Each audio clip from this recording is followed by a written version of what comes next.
Hello everyone, this is Bob and Threadbare, and welcome back to Weaving Worlds. For today's topic, I'm going to look at an approach to fantasy storytelling that I personally tend to avoid. It's the approach where gods are responsible for creating each fantasy race. I personally prefer a more ambiguous or scientific explanation, but that's a matter of preference rather than principle. So if you want to make gods responsible for everything in your setting, go for it. But maybe you should ask a few of the following questions first so you can understand what kind of a divine comedy you'll be setting up. Is there a god for every people? In the more traditional settings for Dungeons & Dragons, every non-human race has their own god or gods who claim responsibility for creating their people. However, humans don't get that privilege, and instead they follow gods of the wider pantheon. Gods who represent things like darkness, the dawn, suffering, fortune, and death. This always struck me as an oversight, and one of the many ways humans in D&D are special by not being special. I much prefer the origin of humans in Glorantha, which is the setting for a rival RPG system. In Glorantha, every kind of creature was created by a separate god, including the animals. But during a time of darkness, during which many gods died, many peoples banded together to keep themselves safe and their blood intermingled. Humans were the result of this intermingling, and so while humans don't have the divine connection most other creatures have, they do get the freedom to worship whomever they want.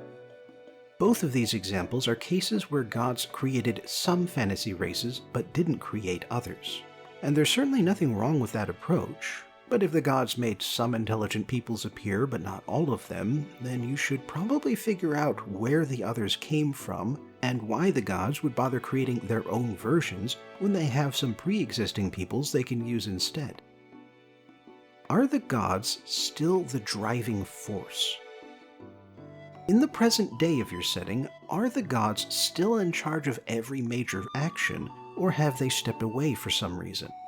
In the Old Testament, for instance, the God of the Hebrews is very active in shaping the lives of his chosen people, bringing them fortune when they honor his name, and bringing them hardship when they stray from him.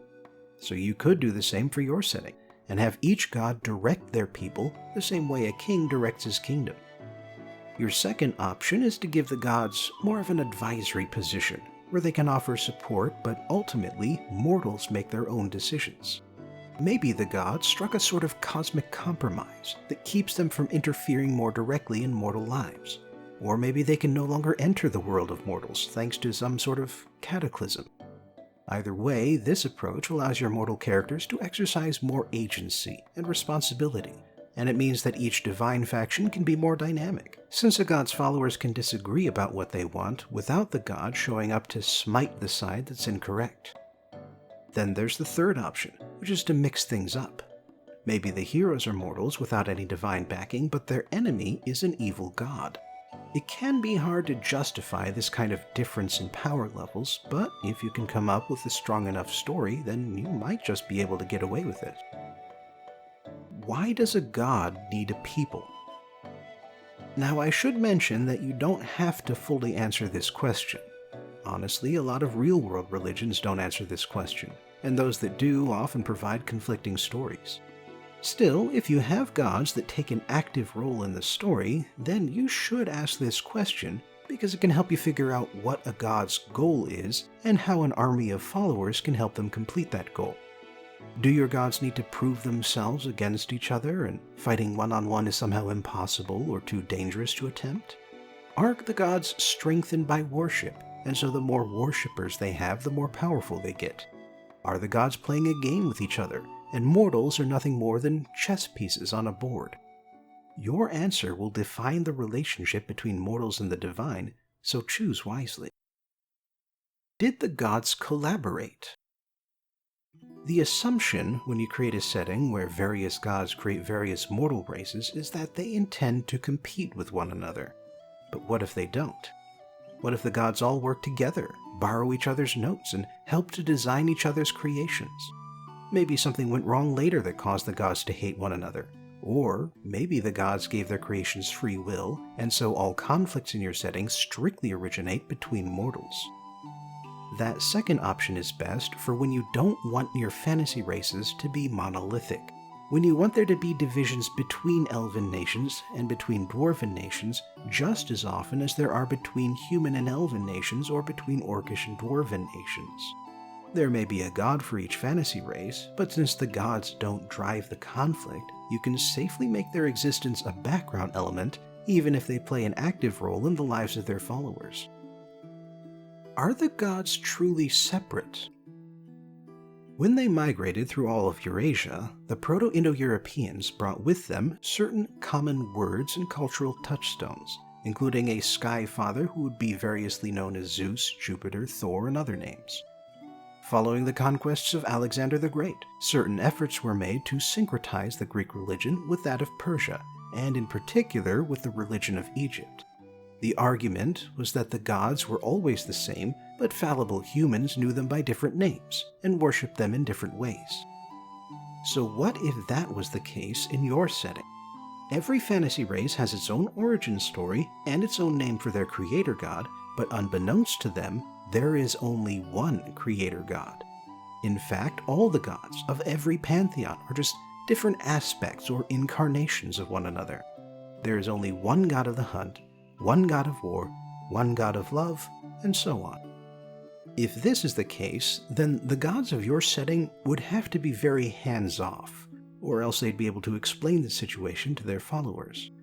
Or maybe your gods are heavily influenced by mortal worship, and so they take on the personality their worshippers expect and can only take on their true personalities when interacting with a non-worshipper. Who originates conflict between groups?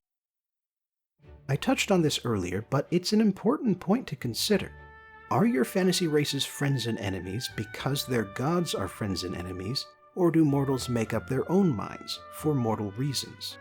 Or if the gods aren't directly enemies, then maybe their followers are natural enemies, because the gods encourage conflicting philosophies. For instance, in the Forgotten Realms of D&D, the god of the elves and the god of the orcs are enemies, and after a fight between the two gods, the orc god lost an eye.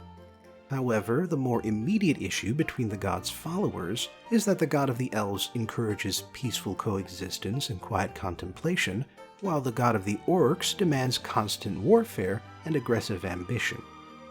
So even if the gods don't directly order their followers to fight each other, they can still be indirectly responsible for a conflict.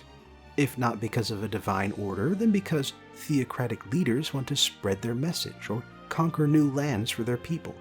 Or it could be thanks to the conflicting philosophies the gods teach, or because the fantasy race a god created is naturally disposed to using violence.